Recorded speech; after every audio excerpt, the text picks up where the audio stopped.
24 दिसंबर 1971 को जूलियान को पक्के, जो इस वक्त 17 साल की थीं, अपनी वालिदा के साथ एक जहाज में सवार थीं। ये जहाज फ्लाइट 508 पीरू के शहर लीमा से परवाज कर रहा था। बदकिस्मती से जहाज एक शदीद तूफान का शिकार हुआ और आसमानी बिजली लगने के बाइस टुकड़ों में बखर गया। जहाज 10,000 फुट की बुलंदी से जमीन पर गिरकर तबाह हो गया, लेकिन हैरत अंगेज तौर पर जूलियान, जो अपनी सीट के साथ बंधी हुई थीं, जिंदा बच गईं। वो जहाज से जमीन पर गिरने के दौरान मजिजाती तौर पर दरख्तों के घने झुंड में अटक गईं, जिसने उनकी जान बचाई। जब जूलियान को होश आया तो वो जख्मी और बिल्कुल अकेली थीं। उनके कंधे पर गहरा जख्म था, एक आंख सूजी हुई थी और उनके पास कोई खुराक मदद नहीं थी। लेकिन वो एक माहिर हयातियात की बेटी थीं, जिन्होंने अपने वालिदैन से जंगल में जिंदा रहने की महारतें सीखी थीं।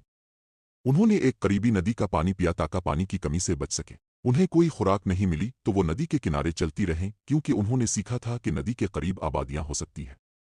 उनके जिस्म पर मौजूद जख्म खराब हो रहे थे, लेकिन उन्होंने इन जख्मों बर्दाश्त किया और सफ़र जारी रखा। 10 दिन के बाद जूलियान को लकड़ी काटने वाले मकामी अफराद ने पाया। उन्होंने जूलियान की मदद की, उनके जख्मों का इलाज किया और करीबी गांव पहुंचाया, जहां से उन्हें अस्पताल मुंतकिल किया गया। जूलियान इस हादसे में जिंदा बचने वाली वाहिद मुसाफिर थीं। उनकी कहानी आज भी दुनिया भर में बका की गैर मामूली मिसाल के तौर पर जानी जाती है।